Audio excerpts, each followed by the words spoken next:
안녕하세요. 한국경제신문 워싱턴 특파원 이상은입니다. 폭풍 같은 한 주가 지나갔습니다. 제가 워싱턴에 오고 나서 폭풍 같은 한 주가 여러 번 있었는데요.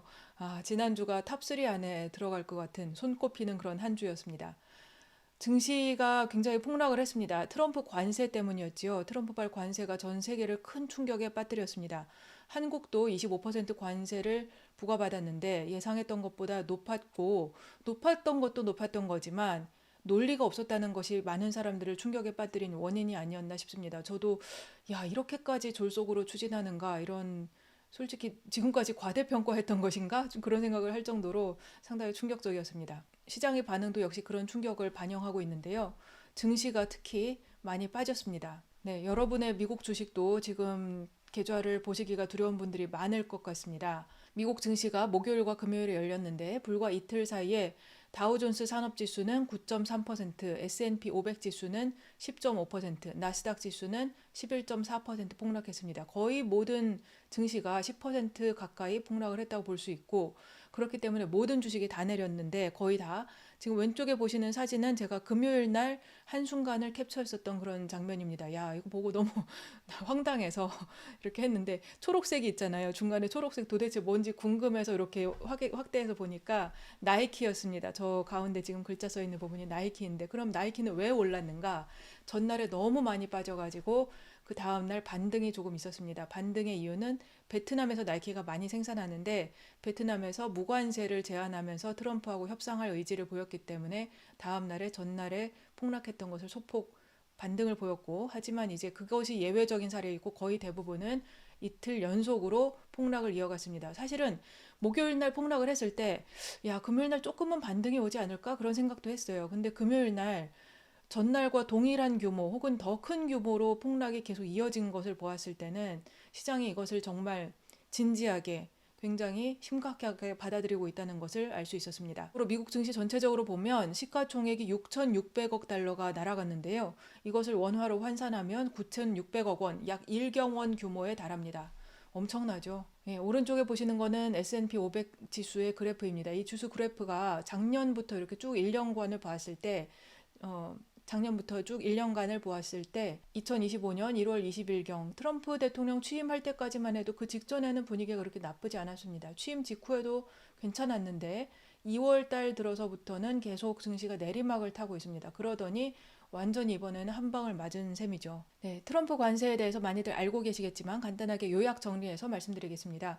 모든 수입품에 대해서 10% 모든 수입품에 대해서 10% 기본 관세를 매기는 것이 바닥에 깔려 있습니다. 이것은 5일 0시부터 시작이 되는데요. 미국 시간으로 5일 0시 이미 지났습니다. 지금 이미 발효가 된 상태이고 한국 등 50여 개국에 대해서는 상호 관세를 부과하기로 했습니다. 이것은 9일 0시부터 부과가 됩니다.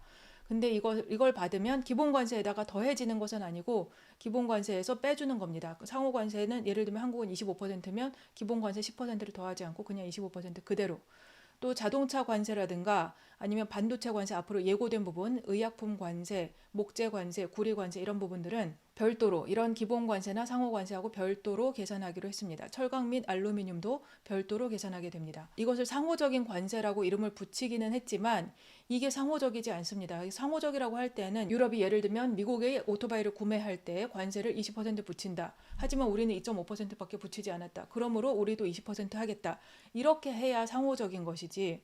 그것이 그리고 처음부터 트럼프 대통령이 주장해왔던 상호적이라고 할 때의 의미였습니다. 하지만 실제로 결과물이 나온 것을 보면 한국이 왜 25%인가? 한국은 전혀 관세를 매기지 않고 있는데요. 거기다 부가세를 억지로 붙인다고 하더라도 10%이고 비금전적인 그런 어떤 무역 장벽이 있다고 하더라도 비관세 장벽이 있다고 하더라도 그런 부분들이 아무리 합해도 25%에 해당할 수는 없습니다.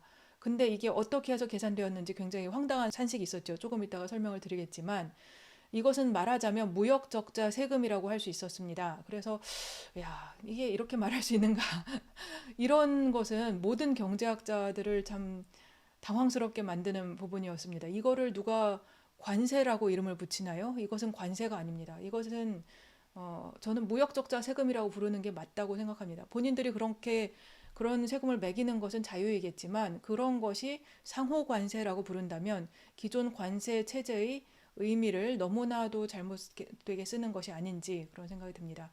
해방의 날이라고 미국 입장에서는 해방의 날이라고 외쳤고 또 그런 의미가 있을 수 있겠지만 시장은 이런 부분에 대해서 상당히 정색하고 반응하고 있습니다. 각 국가에 대한 관세율을 한번 살펴보면 중국에 대해서는 34%를 매겼는데 이것은 이미 있던 20%에다가 추가로 얹어지는 겁니다. 그러니까 중국은 추가 관세 54%를 적용을 받는 것이고 중국에 대해서 원래도 기존에 10%대 중반의 관세를 적용하고 있었던 부분이 있기 때문에 이것이 다해지면 60% 이상의 관세율을 중국에 대해서 적용한다고 말할 수 있습니다.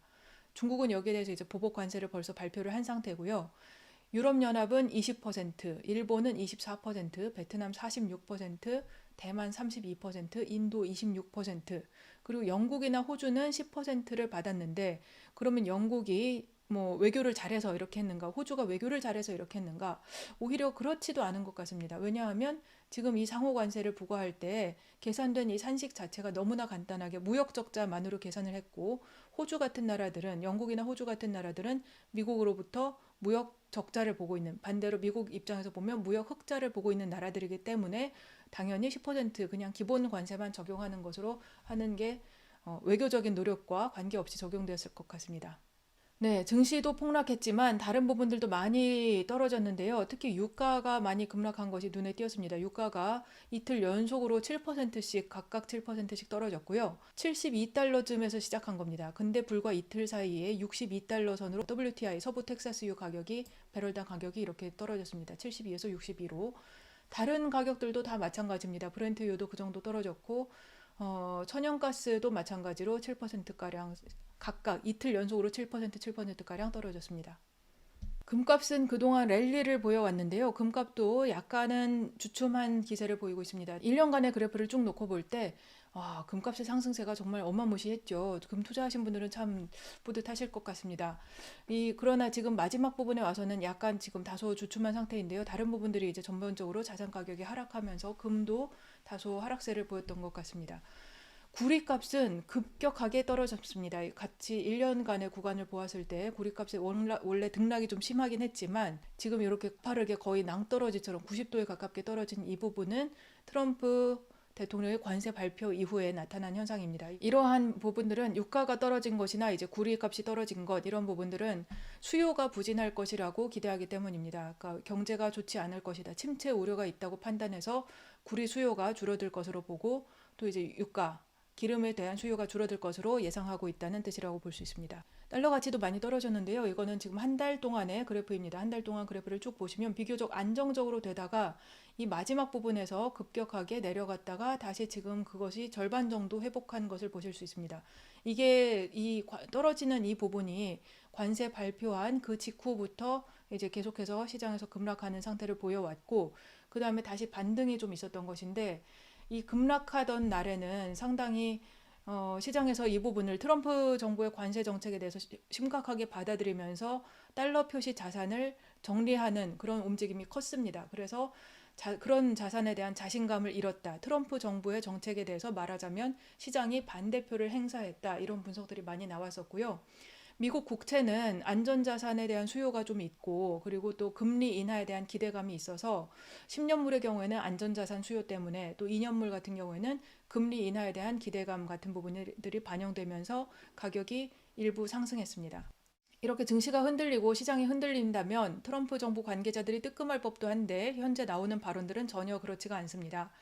나바로 고문이 TV에 나와서 발언한 것을 보면 미국에서 물건을 팔아야 하는 외국이 가격을 인하할 것이다. 그 부담을 흡수할 것이다 라고 했는데 관세를 부과하면 수입업자가 그 돈을 내야 한다는 것까지는 이제 이해한 것으로 보입니다. 그것을 알고 있지만 수입업자가 가격을 올리는 게 아니라 저쪽에서 상대방에게서 물건이 넘어올 때 물건 가격 자체가 떨어져서 들어올 것이다. 그래서 수입업자가 관세를 낼 수 있게 될 것이다. 그러므로 소비자가 내는 가격은 동일할 것이다. 내지는 별 영향이 없을 것이다. 이런 식의 얘기를 하는 거고요.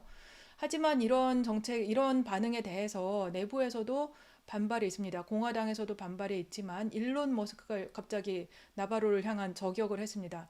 일론 머스크 입장에서는 이런 관세 정책이 본인에게 별로 좋지 않다고 판단했기 때문일 것으로 보이는데 원래 사이가 안 좋았다고 생각이 됩니다. 지금 이 관세를 주장하는 사람들은 트럼프 정부 내에서 지난 트럼프 1기 때부터 계속 트럼프에게 그 관세 정책을 주장해 왔던 충성파들이 모여 있는 그 사람들이 대표적인 사람이 이제 나바로인데 이런 사람들이 이제 주도한 정책에 대해서 이제 일론 머스크와 같은 사람들 그 사람들은 이제 좀 반대하는 거죠. 근데 일론 머스크는 뭐 하고 싶은 말 다 마음대로 하네요. 하버드 경제학 박사는 두뇌보다 자아가 커서 문제다. 그렇게 저격을 했고 그러면서 또 뭐라고 했냐면 미국과 유럽 사이의 무역을 무관세로 전환해야 된다는 그런 주장을 펼쳤습니다. 갑자기 머스크가 자유무역주의자로 전환을 했습니다. 베손드 재무장관도 TV에 출연을 했는데요. 우리는 강력한 강달러 정책을 보유하고 있다고 하면서 시장 폭락이 모두 대통령 정책에 따른 거라고 생각하는 사람들에게 말하자면 이건 그것 때문이 아니고 중국이 딥시크 AI를 발표하면서 그렇게 시작이 되었다. 그리고 마가가 아니라 매그니피선트 세븐의 문제이다. 빅테크의 주가가 과도한 밸류에이션이 있었는데 그것이 중국의 딥시크 때문에 낮아지는 과정에서 발생한 일이다. 라는 상당히 아전인수적인 그런 주장을 펼쳤습니다. 그때 이렇게 폭락했나요? 이렇지 않았죠. 모른 척 하는 거죠. 자, 그 왜 우리는 25%였을까? 그런 의문이 당연히 들죠. 거기에 대해서 USTR이 직접 설명을 해놓은 바가 있습니다. 한국에 대해서만 설명한 것은 아니고 이 상호관세 계산식에 관하여 이런 문서를 홈페이지에다가 공식적으로 올려놓았습니다. 근데 참 깝깝하면 참 이건 참 뭐 말을 잃게 만드는 그런 계산식입니다. 이거는 일단 상호관세란 무엇인가? 상호관세는 상대방이 얼마의 관세를 부과하니까 우리가 그거에 맞춰서 대응적으로 부과하는 관세다라고 설명을 하지 않았습니다. 미국하고 각 교역 상대국 간의 양자 무역 간의 적자가 발생을 했는데 그 적자를 균형을 잡기 위한 필요한 세율이다라고 계산을 했습니다. 일단 그 말도 틀린 거죠. 상호관세라고 말할 수가 없는 것인데 그리고 그런 개념이 왜 나왔느냐? 지속적인 무역 적자가 관세 및 비관세 요인들의 조합으로 인해서 발생한다는 그런 가정에 기반했기 때문에 우리가 이렇게 계산한 것이다 라고 했습니다. 이것도 참 당황스러운 이야기인데 미국의 무역 적자가 왜 발생했을까요? 미란 보고서만 해도 이걸 이렇게 말하지는 않았습니다. 지난번에 저희 미란 보고서 한번 언급한 적 있었죠. 스티브 미란에. 근데 미란의 보고서를 보면 무역 적자가 왜 발생하고 있는가에 관해서 비교적 분석까지는 우리가 해법은 제가 동의할 수 없습니다만 분석까지는 어느 정도 동의할 수 있는 부분이 있는데 그것은 우리가 다 알다시피 기축통화국이기를 자처해 왔고 그러면서 그런 무역 적자를 사실상 감당한 부분이 있었던 거죠. 미국의 가장 큰 수출품은 미국 국채입니다. 미국 달러이고 국채입니다. 그런데 이 국채를 바깥으로 보내고 대신에 물건을 받아오는 그런 거래라고 생각하시면 편리합니다. 그러니까 달러를 수출하고 국채를 수출하고 대신에 받아온 그 수입 물건들.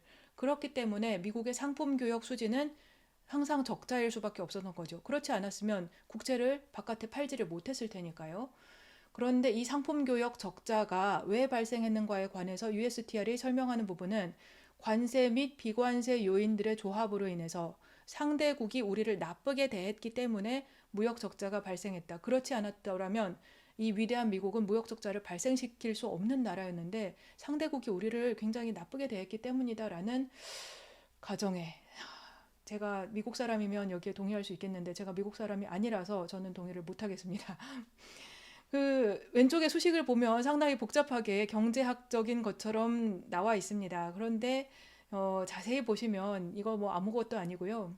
아래 분모에 해당하는 분모의 엡실론 맨 왼쪽에 이제 이 모양으로 생긴 거는 엡실론인데 엡실론은 가격 탄력성입니다. 수입 수요의 가격 탄력성. 수입이 늘어날 때 가격이 얼마만큼 변동하는가는 4로 설정을 했고 그리고 수입 가격이 관세를 부과하면 그것이 수입 가격이 얼마나 전가되는가 이것을 파이 표시로 했습니다.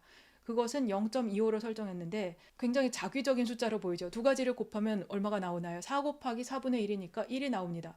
그래서 엡실론과 파이를 곱한 숫자는 1이기 때문에 이 표에서 아무 의미가 없습니다. 그냥 사실은 그 숫자들도 끼워 넣었다고 생각이 되고 왜냐면 너무 없으면 없어 보일까 봐 그걸 빼고 나면 남는 것은 분모에는 수입, 임포트의 약자인 M이 남습니다. 수입이 남고 위쪽에는 익스포트에서 마이너스 임포트 한 수출에서 수입을 뺀 부분이 남습니다. 그러니까 분자는 무역 적자, 수출 빼기 수입을 한 무역 적자인 것이고 혹은 흑자일 수도 있지만 이제 미국은 무역 적자인 거죠.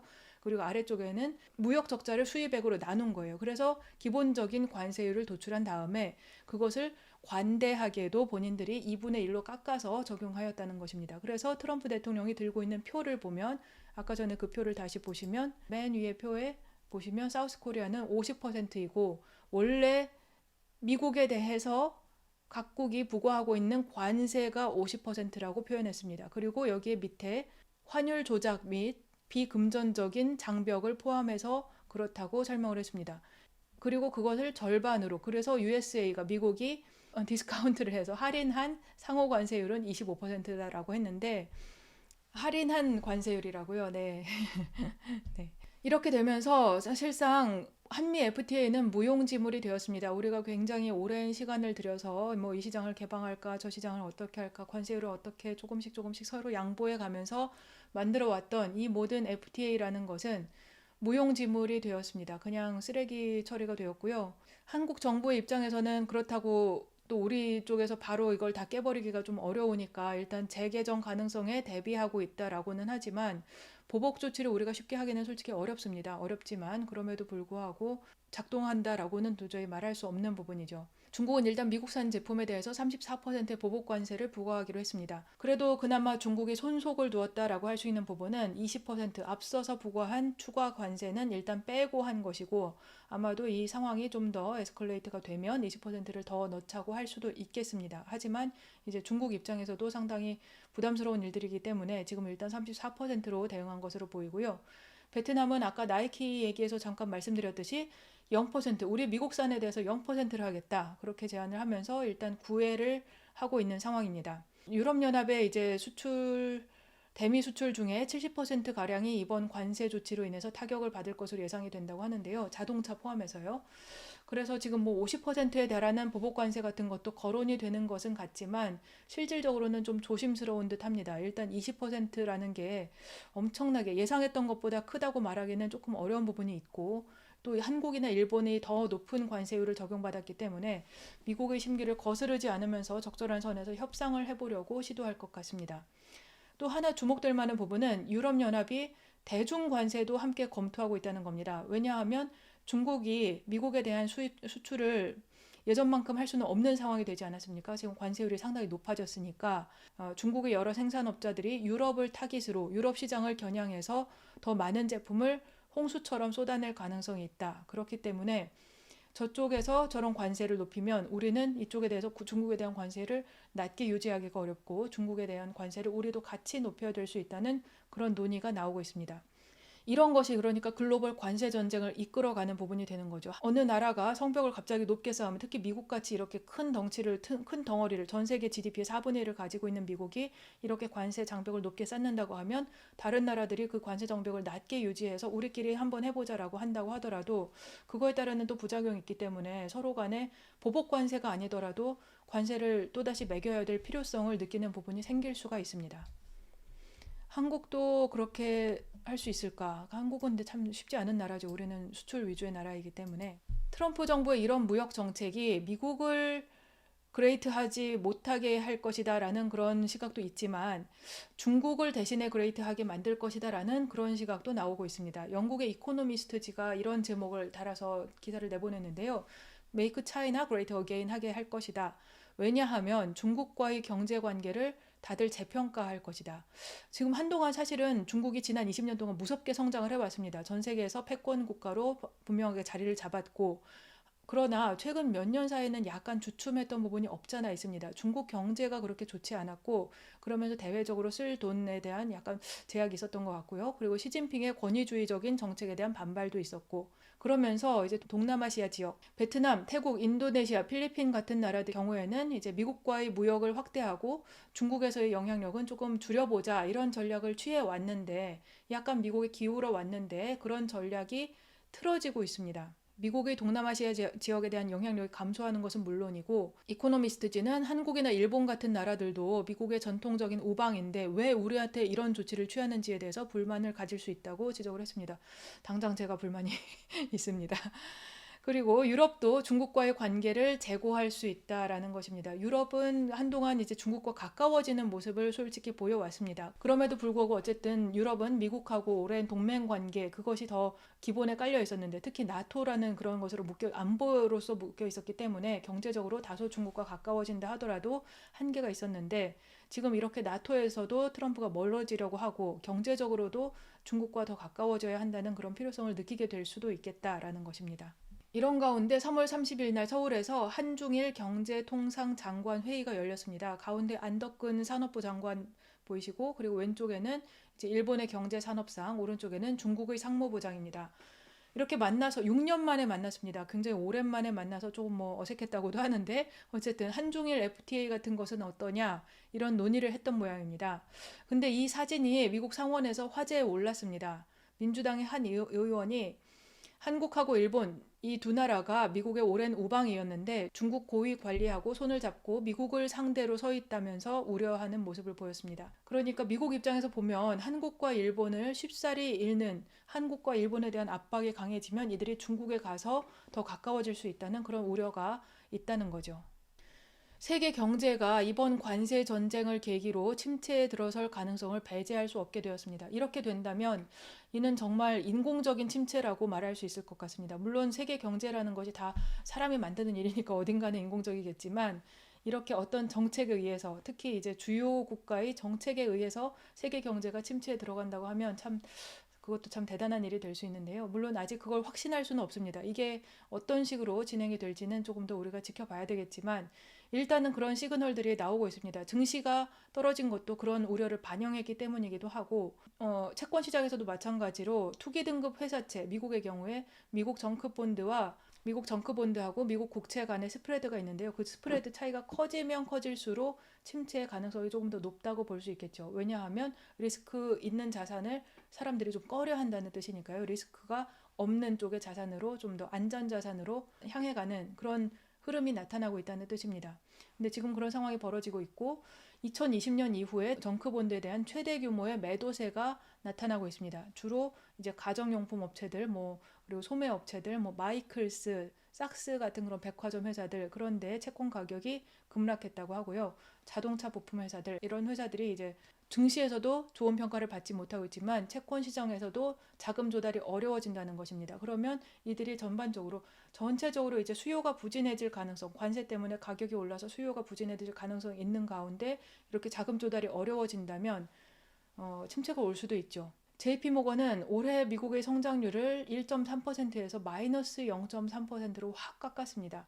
다만 이제 JP모건이 조금 그런 전망에 조금 더 기울어 있었던 그런 하우스라는 생각은 들지만, 어쨌든 굉장히 많이 낮췄고요.